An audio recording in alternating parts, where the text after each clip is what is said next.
మీ business ఏదైనా మీ ఊర్లో promotion చేయాలంటే అది సుమన్ టీవీతోనే సాధ్యం. ఇప్పుడే సంప్రదించండి. Welcome to Suman TV Kothagudem. ప్రస్తుతం మనం విద్యానగర్లో ఉన్న ఈకే విశ్వవిద్యాలయంలో ఉన్నాం. ప్రస్తుతం ఇక్కడ చూసుకుంటే ఉదయం నుండే పోలింగ్ అనేది స్టార్ట్ అయిన పరిస్థితి కనిపిస్తూ ఉంది. నేడు 13వ తారీఖు దేశవ్యాప్తంగా ఎంపీ ఎలక్షన్లు అనేది మొదలైనవి. తెలుగు రాష్ట్రాల్లో ఎన్నికల వేడి పుంజుకుందని చెప్పుకోవచ్చు. పోలింగ్ కేంద్రాల్లో అధికారులు పట్టుదిట్టమైన భద్రత కూడా ఏర్పాటు చేయడం జరిగింది. పోలింగ్ కేంద్రాల 100 మీటర్ల లోపల ఓటర్లు తప్ప వేరే ఎవరు గుమికూడదని చెప్పి అధికారులు చెప్పడం జరిగింది. అలాగే నడవలేని వారికి ప్రత్యేకమైన ఏర్పాట్లు కూడా అధికారులు చేశారు.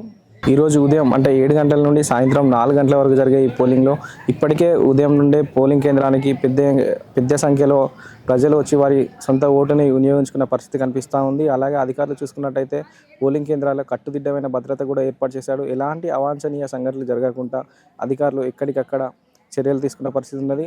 పోలింగ్ కేంద్రాల చుట్టుపక్కల కూడా చూసుకుంటే 144 సెక్షన్ అమల్లో ఉంటుంది.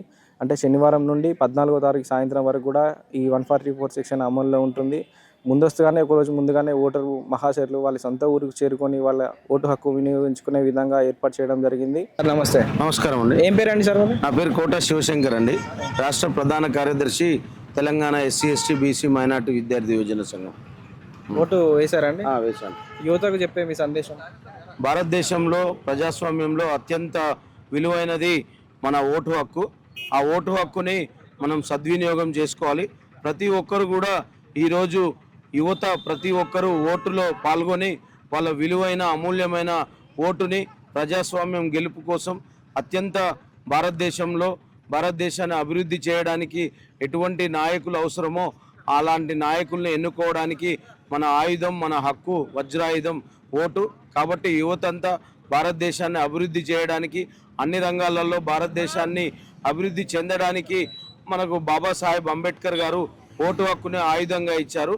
యువత అందరూ దాన్ని ఆయుధాన్ని మనం ఓటు రూపంలో మలుచుకొని అత్యంత బలమైన ప్రజాస్వామ్యాన్ని నిలుపుకోవడానికి, ప్రజాస్వామ్యాన్ని గెలిపించడానికి యువత అంతా ఓటు వేయాలని మేము విజ్ఞప్తి చేస్తా ఉన్నాం. యువత ఉన్నారు, ఓటేసారన్నా? వేసామండి. యువతకి ఇచ్చే మీలాంటి వారికి ఇచ్చే సందేశం ఏంటి? ఇంట్లోనే ఉంటారు, పోలింగ్ డేట్ అనగానే ఒక హాలిడే లాగా చూసి ఓటు సెంటర్కి వచ్చి ఓటు వేయకుండా ఇంట్లో ఉంటారు, వారికి చెప్పేది? ఈ మధ్య ఇది బాగా పెరిగిపోతుందండి. మనము లిటరసీలో పెరుగుతూ ఉన్నాం, మన దేశం అభివృద్ధిలో కూడా పెరుగుతూ ఉన్నాం అందరం కూడా. అయినా సరే ఓటు వేయడానికి హైదరాబాద్ మన క్యాపిటల్ సిటీలో ఎవరు రావట్లేదు, ఇంకా మిగతా టౌన్స్లో సిటీస్లో కూడా రావట్లేదు. ఇంకా విలేజ్ పీపుల్ ఈ విషయంలో చాలా ముందడుగులో ఉన్నారు. అయితే నేను కోరుకునేది ఏంటంటే, my dear youngsters, please come and vote. This is the very crucial time. మీరందరూ బయటకు వచ్చి ఓటేయండి. రాజ్యాంగం మనకు కల్పించిన హక్కుని అందరం కూడా వినియోగించుకుందాం. ఎందుకంటే మీరు ఇంట్లో కూర్చొని అనుకోవచ్చు, నా ఒక్క ఓటు వల్ల ఏం మారుతుంది, ఏం దేశం మారుతుందని అనుకోవచ్చు. కానీ మీలానే ఒక్కొక్కళ్ళే కొన్ని లక్షల మంది, కోట్ల మంది అలానే అనుకొని ఇంట్లో కూర్చుంటున్నారు. దయచేసి ఒక 10 నిమిషాలు వెచ్చించి పోలింగ్ స్టేషన్కి రండి, మీకు నచ్చిన వారికి ఓటేయండి. ఇది నేను కోరుకునేది. ఒక యువతగా మనందరం కూడా మన దేశ అభివృద్ధిలో మనకు రాజ్యాంగం కల్పించిన ఈ హక్కుని వినియోగించుకుందాం. ఎందుకంటే మీరు అనుకోవచ్చు 5 సంవత్సరాలు అండి, 5 సంవత్సరాలు అంటే not an easy thing. 5 years అంటే ప్రపంచాన్ని మార్చొచ్చు. 5 years అంటే మన దేశ పురోగతిని మార్చొచ్చు. కాబట్టి I request all the youngsters, చూడండి ఇక్కడ చూస్తే పాపం హ్యాండిక్యాప్డ్ వాళ్ళు వస్తున్నారు, పాపము వంగి ముసలి వాళ్ళు కూడా వచ్చి ఓటేస్తున్నారు. మనకేమైందండి? రోజు జిమ్కి పోతాం, వాకింగ్ పోతాం, స్పోర్ట్స్ ఆడతాం, మనకేమైంది? Please I request you all, దయచేసి రండి, ఓటు వేయండి, మన దేశాన్ని మన అందరం కూడా మార్చుకుందాం. ఒక గ్రేట్ థింగ్ అని చెప్పొచ్చు. మరికొద్ది గంటల్లో తనకు డెలివరీ ఉన్నా కానీ పోలింగ్ కేంద్రానికి వచ్చి తన ఓటు హక్కు అనేది వినియోగించుకున్నారు. తనతో ఒకసారి మాట్లాడదాం. మేడం నమస్తే. ఏం పేరు అండి? హృదయశ్రీ. ఇప్పుడు ఈ రోజు డెలివరీ ఉందా? ఇప్పుడు 8:30కి. 8:30కి ఉన్నా C-section ఉన్నా కానీ వచ్చి మీ ఓటు హక్కు అనేది వినియోగించుకుంటున్నారు. ఫైనల్గా అంటే ఈ ఓటు వేయడానికి వచ్చే వారికి మీరు చెప్పేది, వేయకుండా ఉంటారు కదా ఇంట్లో యువత, వారికి చెప్పే మీరు వేయాలి. ఓటు అనేది అందరికి మన రెస్పాన్సిబిలిటీ. అది వేయాలి, మన ఫ్యూచర్ వాళ్ళ కోసం అన్నా వేయాలి. ఓటు హక్కు అనేది ఎంతో విలువైనదని చెప్పి ప్రతి ఒక్కరూ చెప్తూనే ఉంటారు. ఇప్పుడు ప్రస్తుతం మనతో పాటు ఉన్నారు సార్, వీరితో మాట్లాడదాం. సార్ నమస్తే. సార్ నమస్తే. చెప్పండి సార్. జయరామ్ అండి. జయరామా?